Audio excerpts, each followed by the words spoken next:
विघ्नहर्ता श्री गणेश, श्री गणेश, श्री गणेश। आज भी पुनः वही योग प्रकट होने वाला है जो 1 वर्ष पहले हुआ गणेश जी के साथ।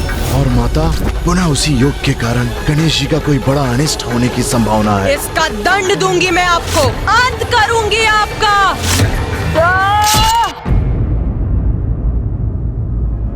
क्या हुआ यमराज? प्रतीत होता है आप मुझसे कुछ कहना चाहते हैं यमदेव।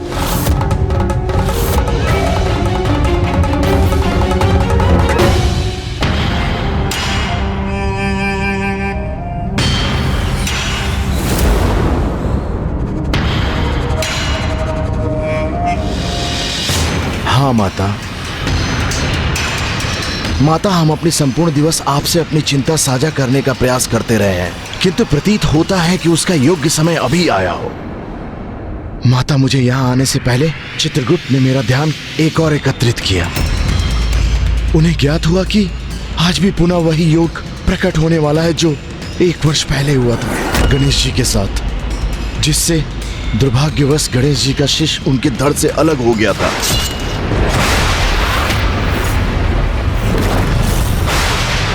और माता, पुनः उसी योग के कारण गणेश जी का कोई बड़ा अनिष्ट होने की संभावना है। माता, आज संपूर्ण दिन मैं आपको यही दुखद सूचना देने का प्रयास कर रहा था।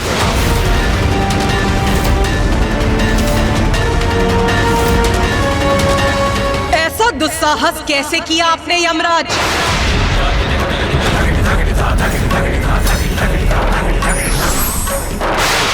कौन है आप और कौन है चित्रगुप्त? मेरे पुत्र गणेश पर कोई संकट छाएगा, ये कहने वाले कौन होते हैं आप दोनों? और वो भी उसके जन्म दिवस के शुभ अवसर पर। इसका दंड दूंगी मैं आपको, अंत करूंगी आपका।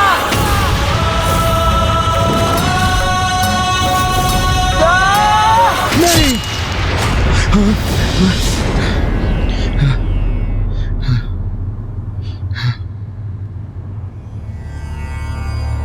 यमराज,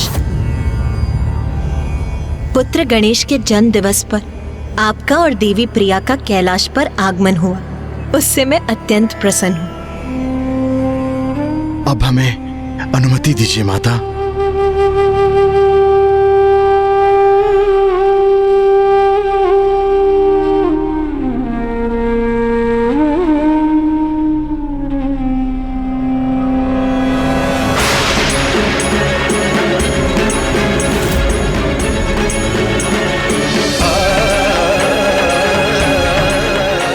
जो मैंने अपनी कल्पना की शक्ति से देखा, वो दृश्य मेरी आशंका का ही प्रत्यक्ष रूप था।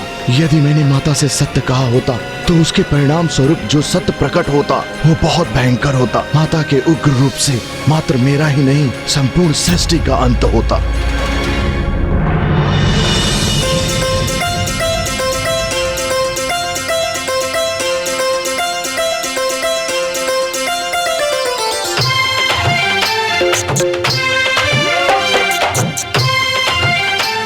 अब मैं सभी के द्वारा लाए गए मिष्ठान ग्रहण करने के लिए तैयार हूँ। माँ, बुआ जी के उपहार स्वरूप लाए गए मिष्ठान से ही आरंभ करता हूँ।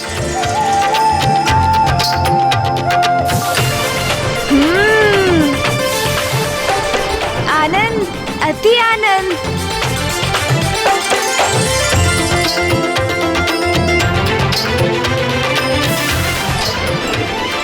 अरे वाह, ये तो अत्यंत स्वादिष्ट है। किंतु मैं बुआ जी के मिष्ठान ग्रहण करूंगा और मामी जी के नहीं, तो ये तो मामी जी का तिरस्कार होगा, जो सर्वथा अनुचित है ना माँ? हाँ पुत्र, ये तो सर्वथा अनुचित होगा।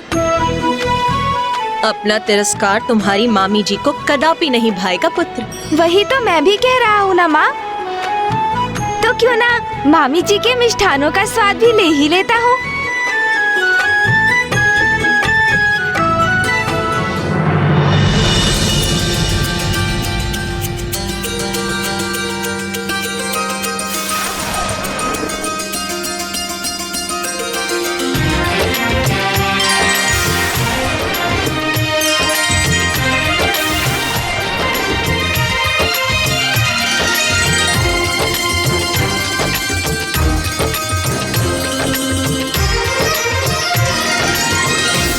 बुआ जी और मामी जी के मिष्ठान तो तुम ग्रहण कर चुके गणेश, किंतु यदि देवी शची, देवी संज्ञा एवं अन्य देवियों के मिष्ठान ग्रहण नहीं करोगे तो वो तो बहुत दुखी होंगी, है ना माँ? हाँ पुत्र, तुम तो सर्वथा उचित कह रहे हो।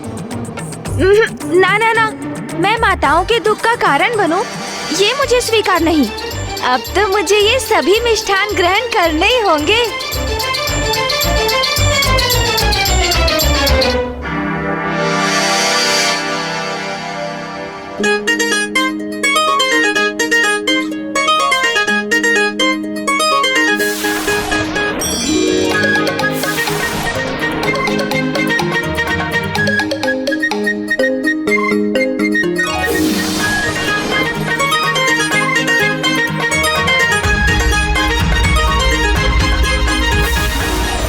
ये भी समाप्त हो गए।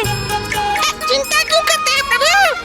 कुबेर जी के मिष्ठान क्यों भूल रहे हैं आप?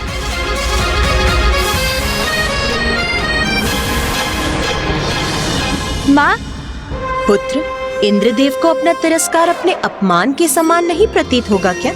हाँ हाँ माँ, मैं उनका हृदय कैसे दुखा सकता हूँ भला? नंदी जी। समझ गया प्रभु।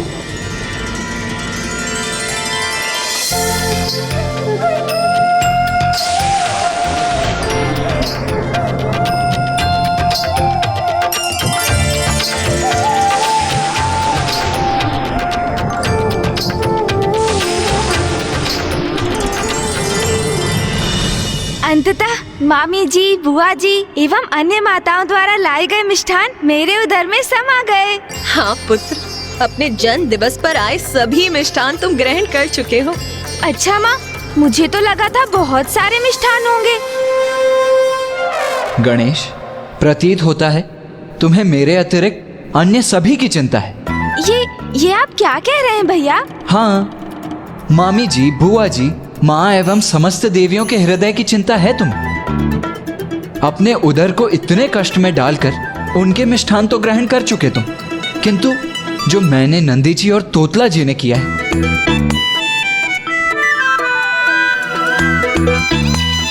यहाँ की साज सज्जा और व्यवस्था की इतना परिश्रम किया, कदाचित हमारे उपहारों का कोई मोल ही नहीं है तुम्हारे लिए, है ना?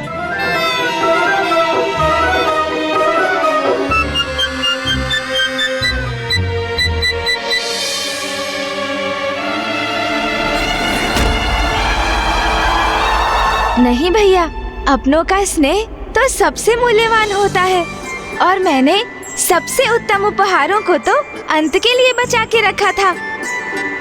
तो अब तो उत्सव का अंत ही है, तो अब अविलंब आरंभ करो।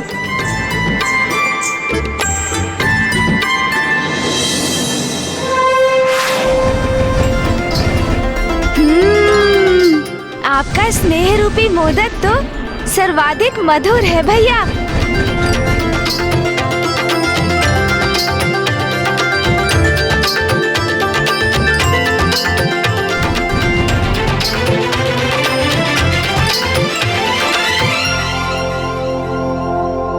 ये मेरे जीवन का सर्वश्रेष्ठ दिवस था। सभी से अगाध प्रेम और स्नेह पाकर मेरा हृदय तृप्त हो गया। तो मैं भी संकल्प लेता हूँ कि आज के बाद मेरे जन्म दिवस गणेश चतुर्थी पर जो भी भक्त मेरा स्मरण करेगा, मैं उसकी मनोकामना अवश्य पूरी करूँगा, उसे मनोवांछित वरदान दूंगा।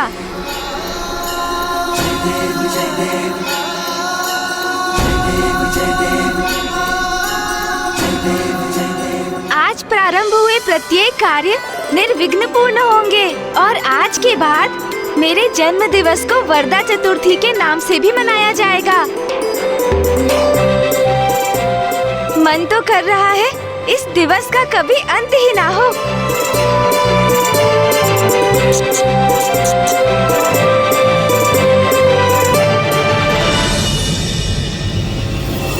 मेरे जीवन का सबसे दुखदाई दिवस रहा है ये।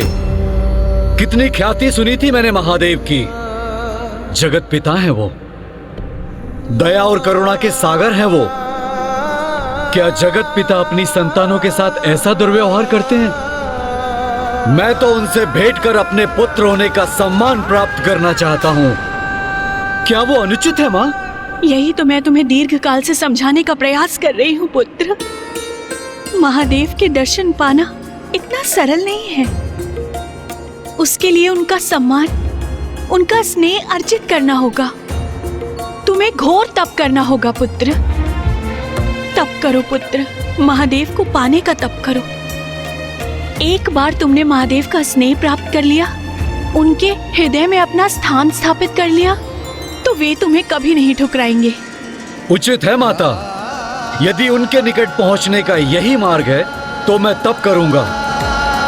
महादेव को पाने के लिए मैं घोर तप करूंगा माता।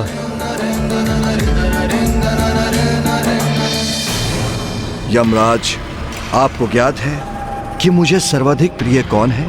जो सर्वाधिक प्रिय देवता हैं और जो मेरे हृदय के सबसे निकट है, वो हैं आप।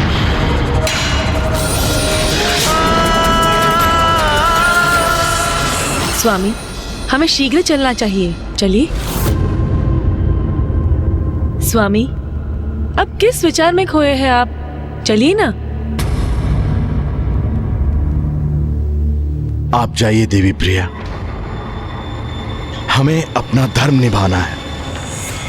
आप जाइए। देखिए, कुछ भी करके हमें रोकने का प्रयास मत कीजिए। किंतु स्वामी। नहीं, आप जाइए, ये मेरा आदेश।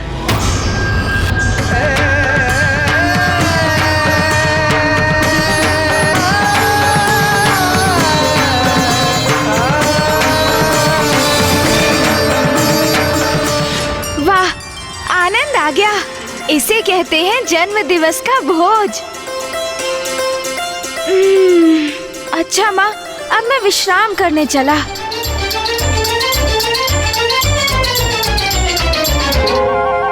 गणेश, क्या हुआ भैया? किसी और अतिथि के द्वारा लाए गए मिष्ठान शेष है क्या? नहीं गणेश, अब कोई मिष्ठान शेष नहीं। किंतु भोजन के पश्चात निद्रा मग्न होना उचित नहीं। अभी तो टहलना चाहिए।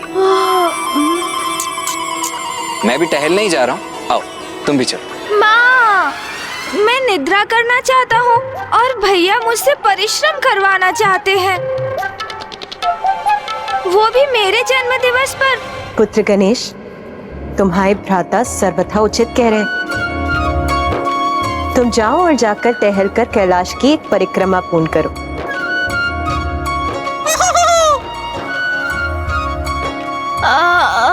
अच्छा, जैसी आपकी आज्ञा माता।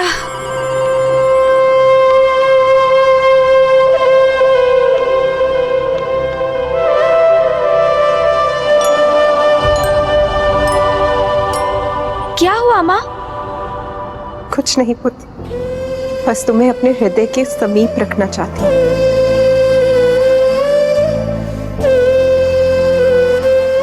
क्या हुआ माँ? गणेश कहीं दूर थोड़े ही जा रहा है। मैं तो मात्र उसे कैलाश में ही टहलने ले जा रहा हूँ और फिर हम दोनों लौट आएंगे। किंतु माँ, यदि आप नहीं चाहती हैं तो मैं नहीं जाऊंगा। देखा माँ, आपके दुलार को कारण बनाकर ये टहलने से बचना चाहता है। नहीं पुत्र, अब और नहीं रोकूंगी। तुम जाओ और जाकर अपने भ्राता के साथ परिक्रमा कर।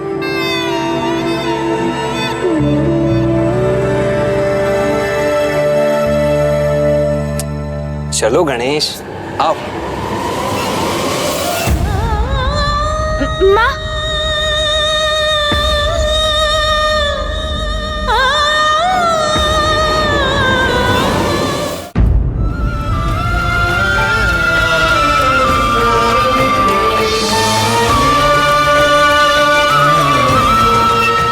चलो भी गणेश, आओ।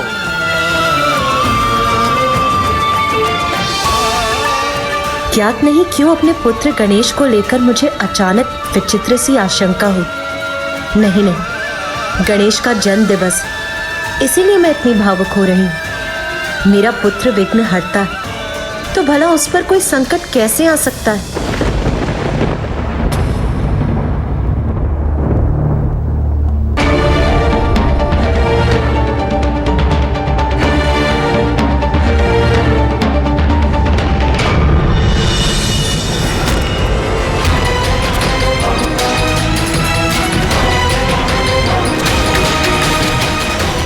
नहीं, बहुत विलंब किया मैंने। अब शीघ्र मुझे माता पार्वती तक पहुंचना होगा।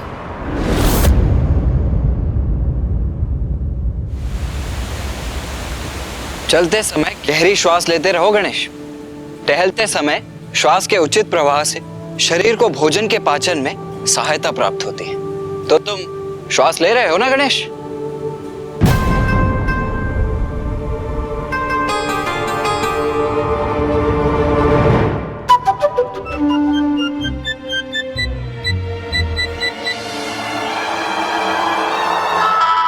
गणेश, तुम यहाँ टहलने आए हो, यहाँ रुककर पुष्पों की सुगंध का आनंद लेने नहीं। चलो मुझसे गति मिलाकर चलो। आज भैया तो मुझे छोड़ने वाले ही नहीं। उनका कहा तो मानना ही होगा मुझे। गणेश, टहलने का लाभ तो तभी होगा जब तुम तीव्र गति से चलोगे। तीव्र गति?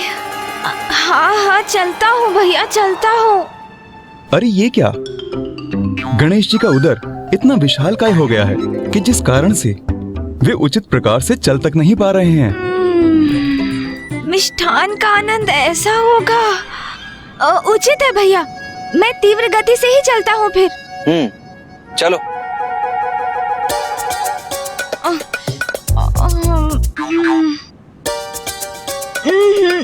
भैया से गति मिलाकर चलना तो मेरे वश में ही नहीं। कदाचित भैया को ही अकेले आगे जाने देने का उपाय सोचना होगा मुझे।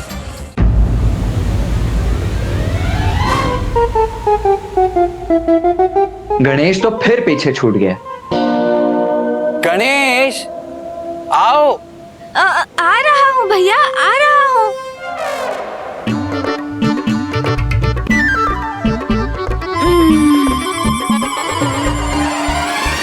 चलो। तुम्हारे साथ चलने से तो उत्तम है कि मैं अकेला ही आगे बढ़ जाऊं। आप मुझे ऐसी उलाहना क्यों दे रहे हैं भैया? अभी मैं तो आरंभ ही कर रहा हूँ ना। कुछ ही समय में अवश्य आपसे भी तीव्र वेग से आगे बढ़ूंगा। अच्छा, तो लो अपना समय और पहुंचो मुझ तक, क्योंकि मैं तो जा रहा हूँ पिताश्री के ध्यान स्थल। अब मुझे तो ऐसे ही तीव्र वेग से टहलने का अभ्यास है, ठीक है?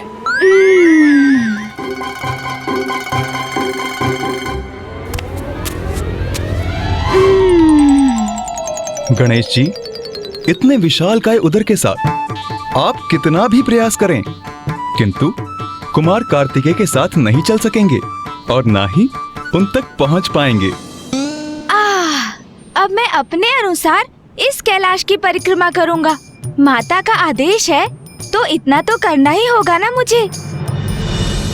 मूषक जी, मूषक जी। प्रभु, वो बुला रहे हैं मुझे। मुझे तो प्रतीत हुआ वो विश्राम कर रहे होंगे। अच्छा, देखता हूँ क्या बात है। मूषक जी। प्रभु, क्या हुआ प्रभु? आप निद्रा में होकर विश्राम क्यों नहीं कर रहे हैं? कहाँ मूषक जी, माँ और भैया ने मुझे टहलने भेज दिया। उन्होंने कहा भोजन के तत्काल बाद निद्रा में लीन नहीं होना चाहिए। देखिए, भैया तो आगे भी बढ़ गए। अच्छा, तो आपने मुझे अपना साथ देने के लिए बुलाया है ना? ये तो मेरे लिए सम्मान की बात है प्रभु। चलिए प्रभु। हाँ मूषक जी, चलिए। अरे मूषक जी, आगे कहाँ चल दिए आप? इधर आइए, इधर। अरे क्या हुआ प्रभु? आप चल क्यों नहीं रहे हैं?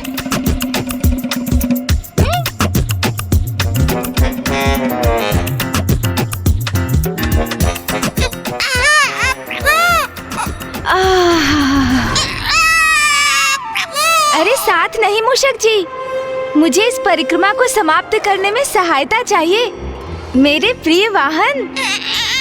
अब कैलाश की परिक्रमा आप पर आरूढ़ होकर करूंगा मैं। अवश्य प्रभु, अवश्य। बेचारे मूषक जी, वो कुछ कहने में तो असमर्थ हैं, किंतु गणेश जी के उदर के बोझ के नीचे दबे जा रहे हैं। आगे बढ़िए मूषक जी, आगे बढ़िए।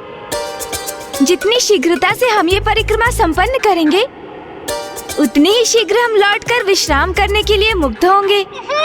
इसलिए अब ये सब आपके ऊपर है मूषक जी। चलिए चलिए। मेरे ऊपर तो आप है प्रभु।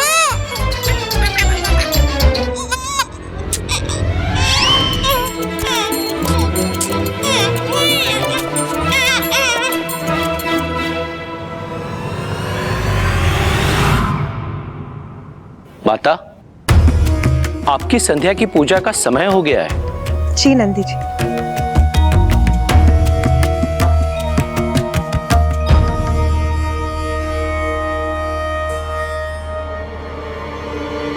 माता,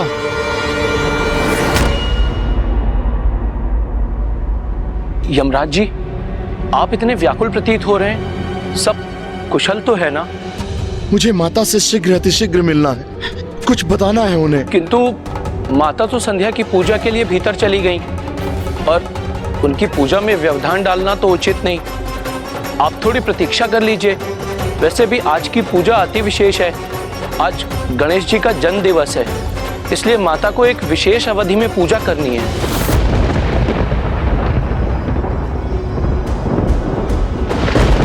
समय व्यतीत होता जा रहा है, कहीं इसी ऊहापोह में वो अमंगल क्षण ना आ जाए और मैं माता को कुछ बता ना सकूं।